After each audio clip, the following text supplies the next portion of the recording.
Yo soy antropólogo de formación, inicialmente psicólogo, después pasé a la antropología. Y los antropólogos tienen la mala o la buena, ¿no es? Gana de muchas veces pensar una cosa principiando por algo que parece que no tiene nada que ver, ¿no? Así que más o menos en algunos momentos estaré por esos caminos. En 1957, cuando yo tenía 17 años, ¿no?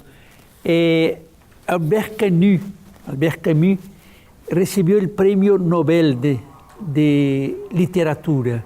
Es una carta que Camus escribe a su primer profesor. Camus no nació, pero vivió en Argelia, cuando era colonia francesa, por mucho tiempo. Incluso mucho de lo que escribe es pasado en este ahora país independiente.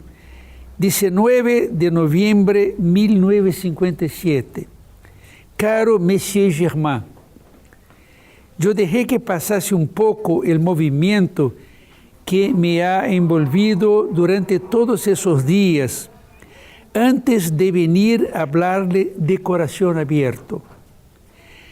Recién acaba de me ser hecha un gran honor que no he buscado, que ni solicité.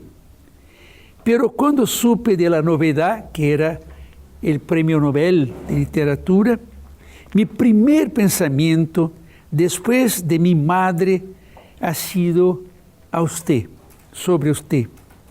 Sin usted, sin esa mano afectuosa que usted me extendió a un niño pobre que yo era, sin su enseñanza, sin su ejemplo, nada de eso habría ocurrido.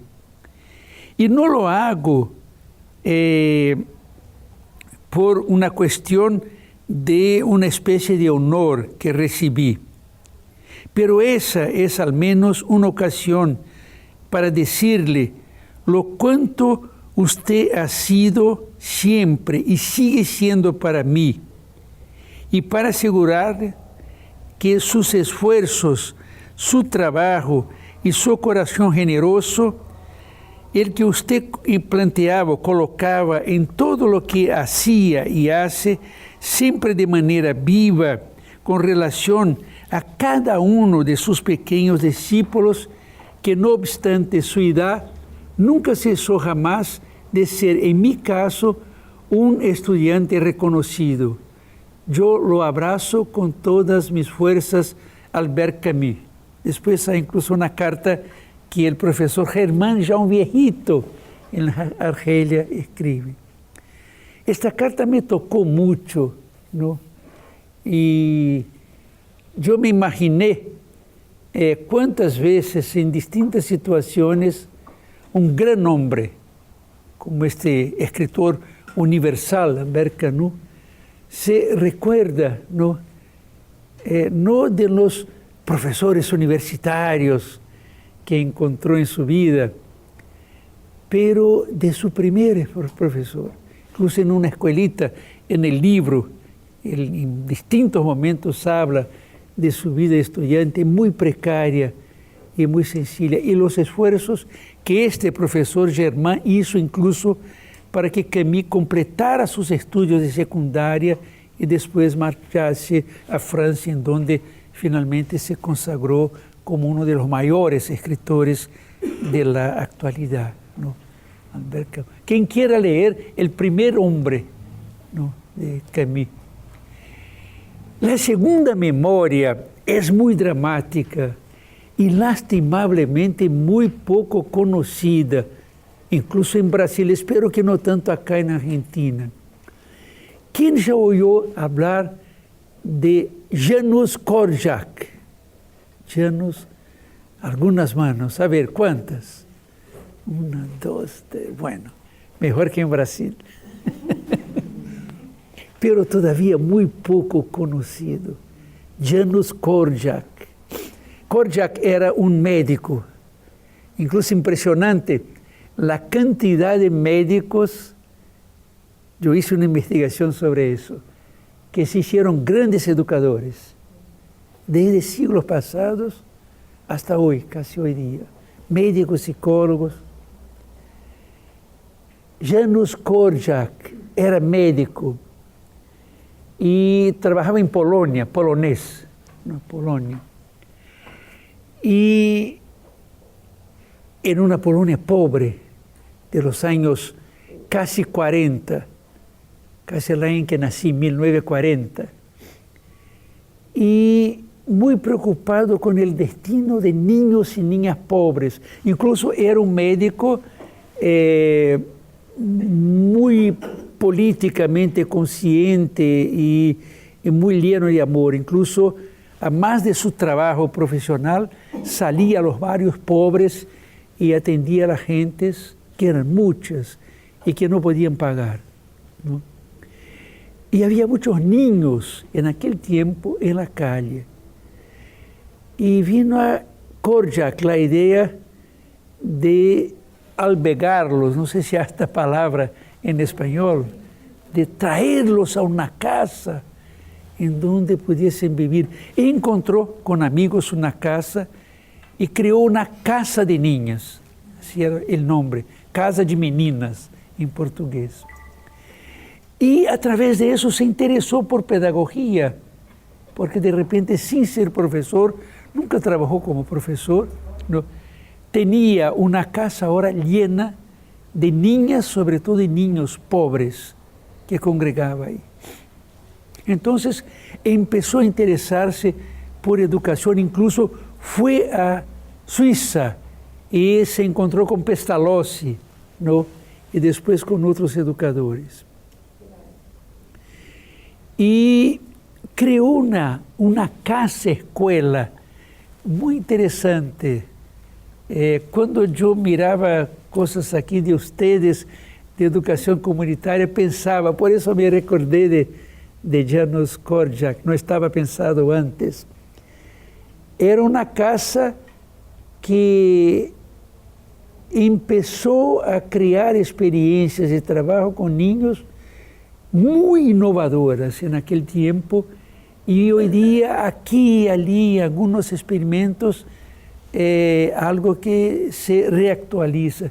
Por ejemplo, las niñas y niños eran corresponsables no solo por todo el trabajo, porque incluso no había empleados, no, de mantener la casa, sino que eran codirectores de la casa. Por ejemplo, había un consejo elegido de niños y niñas, así que cuando algún niño o alguna niña cometía una falta, no era juzgado y punido por profesores, sino que por este consejo de niños y niñas.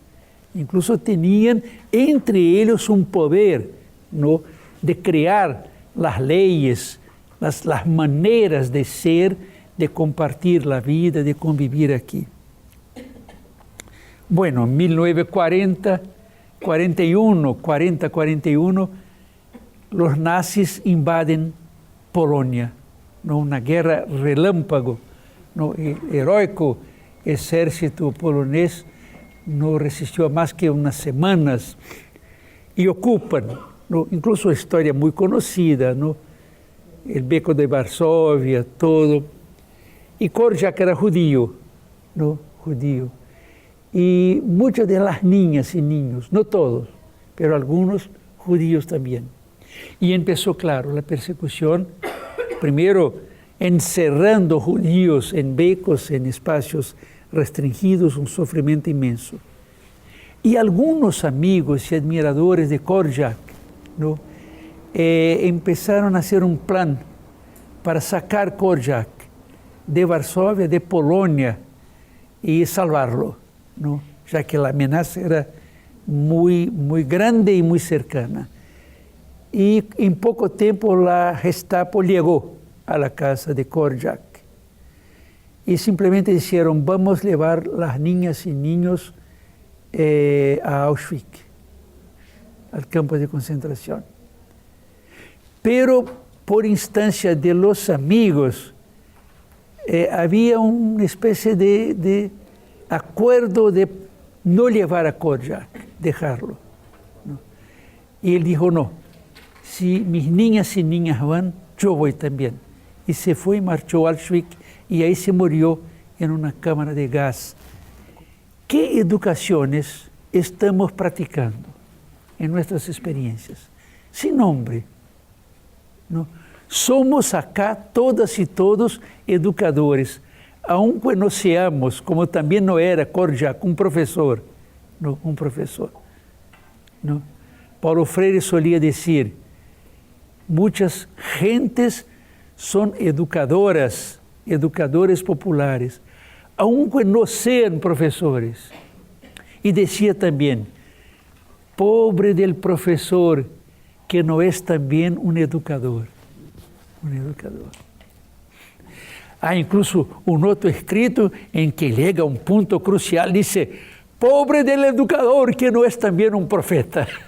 Bueno, pero es un escrito interesante.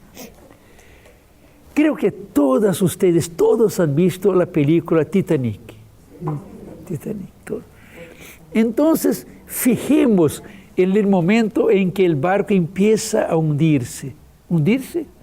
Hundirse. No. Es interesante olvidar la primera parte y mirar con atención esa. No, no sé si pasó exactamente así, pero la pregunta sería, ¿qué diferentes personas estaban haciendo qué cuando el barco estaba hundiéndose? ¿No? Bueno, si me recuerdo, mezclando la película y lo que imagino que habría 6 categorías de personas, acciones en aquel momento. El primer sería posiblemente la acción de la inmensa mayoría, que sería el salvarse a mí mismo, salvarme a mí mismo. ¿No? No hay botes para todos, muchos van a morir, ¿no? ¿Qué hago yo para llegar a uno y salvarme? Pero hay una segunda categoría que sería salvarse con los suyos. Yo tengo aquí mi mujer, en algún caso mujer, hijos, ¿no? Y no quiero salvarme, claro, solo. No voy sin mi mujer, sin mi hijo, ¿no? Sin mis hijos. Hay incluso un momento triste, ¿se acuerdan? Una madre que está en su cuarto en el camarote y sabe que no tiene salvación y está hablando con los hijos mientras el agua está subiendo. Salvarse con los suyos. Pero hay una tercera categoría. Aquí no sé más si de hecho había esto concretamente en la película o en la realidad, pero imaginemos salvar a los suyos, ¿no? Mi mujer, mis hijos, no hay plaza para mí, pero que ellos se salven. Yo moriré, pero que ellos se salven. Hay una cuarta categoría, bien más rara, creo que tanto en la película como en la realidad, que sería salvar a otros de sus relaciones, ¿no? Yo estoy en el bote, en el barco, en el Titanic que se hunde y viajamos 5 compañeros, ¿no?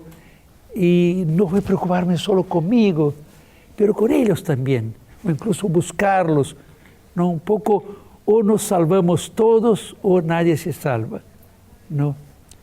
Otro momento, no sé si real o de la película, los músicos, ¿no? Que tocan hasta el final, sabiendo que después no hay plaza para ellos, que van a morirse, ¿no?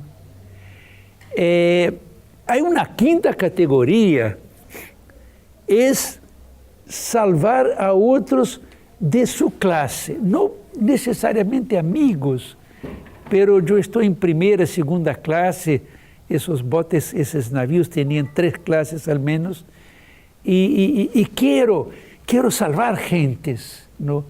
Pero gentes que están ahí, ¿no? Supongamos que esté viajando en primera clase o en segunda clase, ¿no? quiero antes de embarcar y salvarme, salvar un poco de la gente que pueda. Y hay una última categoría, puros locos, educadores populares. Por alguna cuestión, porque un educador popular nunca viaja en primera clase, yo nunca viajé en primera clase. Paulo Freire, cuando viejito ya y casado con Nita, su segunda mujer, ahí sí viajaba, pero los últimos vuelos, los de Paulo. Yo nunca. ¿Alguien acá ya viajó? No recomiendo, porque la comida es buena, pero estará cercado de empresarios, políticos, la peor compañía. No, bueno. Pero locos, locos, alguien que baja, ¿no? Y la gente pobre de la tercera clase. Incluso en la película parece que hay un momento en que cierran, y parece que fue real eso, real, parece que es un hecho real. No hay ni botes para toda la primera clase, imagínate, el pueblo, obreros, campesinos, pobres, migrantes. Pero ahí un Korjak, ¿no? Un educador popular, va a tercera clase, ¿no? Quiero morirme con ellos o salvarlo. Alguien, algunos niños al menos. Pensemos un poquito para llegarnos, no a la educación popular, que es para mañana, sino que a alternativas, como aquí está, incluso lo copié, está muy interesante, de educaciones. Imaginen ustedes, o entonces no es necesario imaginar, porque tenemos experiencias en nuestras vidas. Y como hablé de Korjak, imaginemos médicos.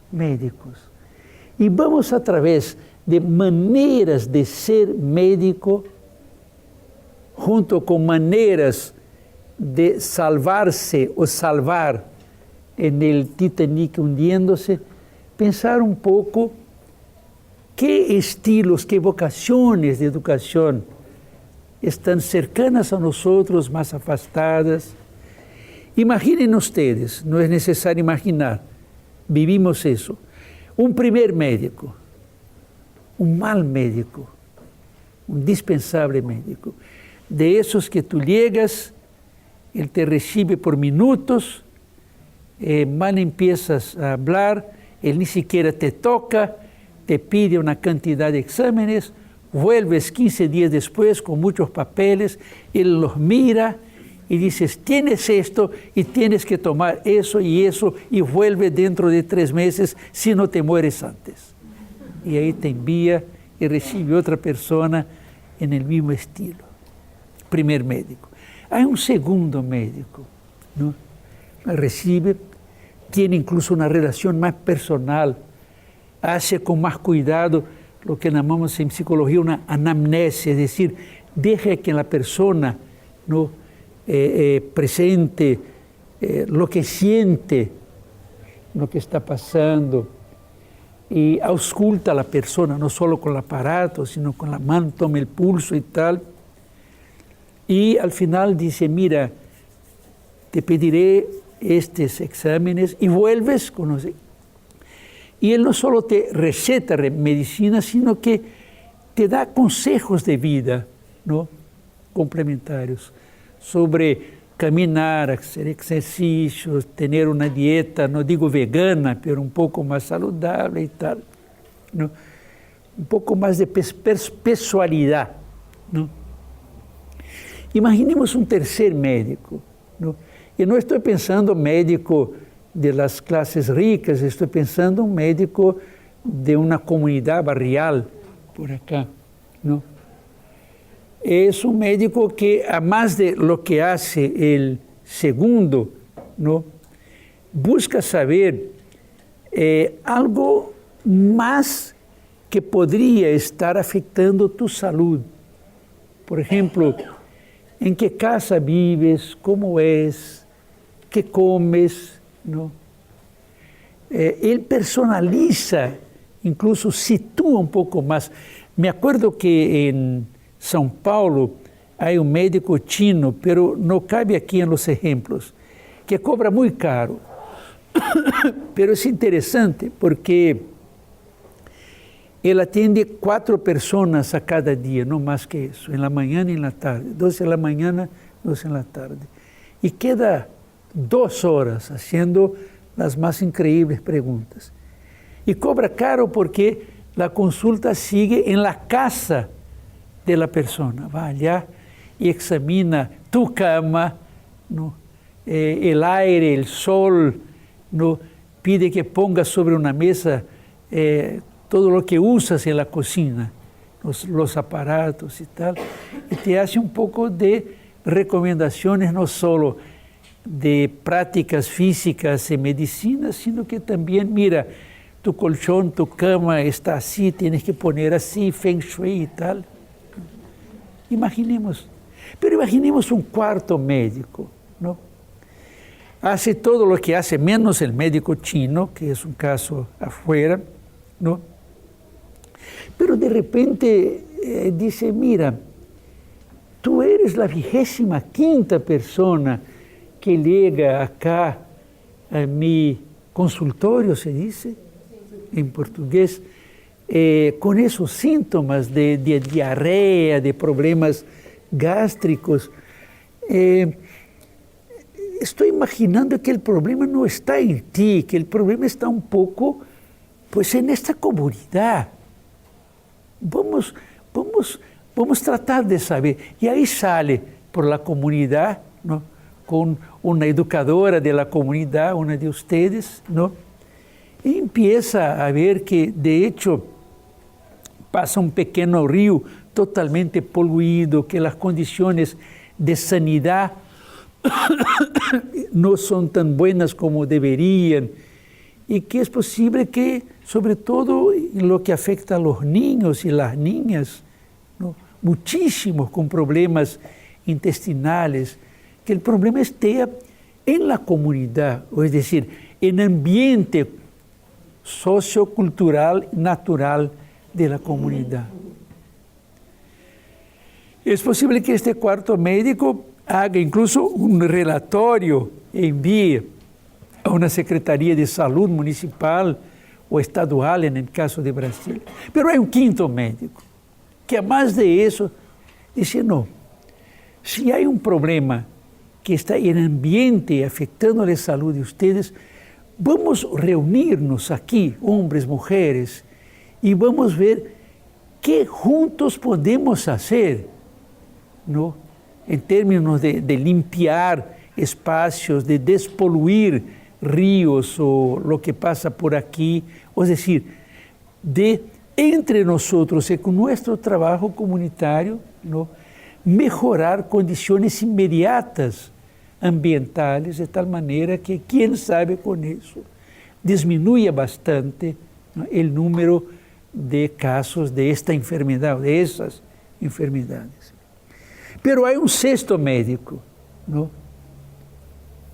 Como había, creo que 6 también, ¿no? Gentes del Titanic. Es un médico que, a más del quinto, ¿no? Incluso es compañero del quinto, trabajan juntos en comunidades vecinas. De repente incluso piensa en una reunión de la comunidad. Miren, esta comunidad de gentes pobres hace frontera con un condominio de gentes de clase mediana hacia arriba, y por lo que sé allá hay poquísimos casos de esta enfermedad gastrointestinal. Así que no solo eso es posiblemente o ciertamente provocado por cuestiones ambientales que no deberían existir tal como existen, sino que hay una diferencia muy grande, porque parece que la municipalidad trata los habitantes del otro lado del riachuelo de una manera muy distinta a cómo trata las gentes y las condiciones de vida y salud. Así que, además de acciones comunales entre nosotros, ¿no? De trabajar para limpiar, para despoluir, vamos a hacer vamos organizar-nos e vamos, não sei se a casa do alcaide ou a alcaldia, se diz, prefeitura, ou intendente municipal, o prefeito em Brasil, ou então na Secretaria de Saúde, Sanidade, não sei como se chama aqui, e vamos pôr aí 500 mulheres com seus filhos, e nós salimos de aqui hasta quando não é solamente uma promessa, sino que ações concretas de despoluição de nosso barrio. Me parece que quando eu penso em educação popular, penso primeiro em el loco del Titanic, ¿no? E depois en el cesto médico. ¿Les parece que hace sentido? ¿O es un exagero? Penso em Janos Korczak também, ¿no? Bueno, em Paulo Freire. Entre las gentes del Titanic y entre los varios médicos, ¿quiénes nosotros condenaríamos como alguien no humano, no plenamente humano, deshumano? En el Titanic, posiblemente la primera categoría. Quiero salvarme a mí mismo. Bueno, y que pase lo que pase con los otros. Es posible que de la segunda categoría en adelante estemos progresivamente frente a gentes humanas, con sentido de humano, más restringido, menos hasta, ¿no? Casi. ¿Quién tendría coraje? Yo me imagino, yo que ya viajé tanto de buques, de avión, de todo. Una vez, mi madre, antropólogos son fanáticos por historias. Los pobres sociólogos, politicólogos, nada. Pero antropólogos. Así que mi madre nació casi en Uruguay, en una pequeñita ciudad. Hay una laguna muy grande, Lagoa dos Patos, y tiene Río Grande, que es una ciudad grandota, y aquí una vilita, una pequena comunidade, São José do Norte, se llama, aunque esté casi en Uruguay, casi en el extremo sur de Brasil, a 200 kilómetros de Uruguay, de la frontera. Orina, y los 4 hijos, incluso mi madre, Solange, que se murió ahora en 2018 con 100 años, ¿no? Y marcharon a Río de Janeiro. Por eso yo nací carioca, ¿no? Carioca de Copacabana, ¿no? Y los estoy contando porque se murió mi bisabuela, que la conocí por 8 años. Y después, cómo eran las cosas en aquel tiempo. Mi abuela tuvo que venir de Río de Janeiro a São José do Norte para poner los huesos de mi bisabuela junto con los de mi bisabuelo alemán, incluso, Carlos Leopoldo Hartung, ¿no? Y les cuento porque ahí viajamos en un pequeño barco, un naviocito, 15 días de Río de Janeiro, porque parou em Santos, Santonina, Paranaguá, el litoral brasileño. Bueno, y después para volver menos, 12 días. Y fue una aventura, era un barquito pequeño para pobres, muy sencillo, ¿no? Y ahí está, para poner los dos. Y ahora cuando mi madre se murió, un poquito de las cenizas, yo le vi a São José do Norte. Estaba en un encuentro aquí cerca de Argentina, en Caxias do Sul, Passo Fundo, em Porto Alegre, por aí. E marchei a São José do Norte, que está a uns 300 quilômetros, para devolverla a la Lagoa dos Patos de Soninhas. Bueno, histórias antropológicas, ¿no?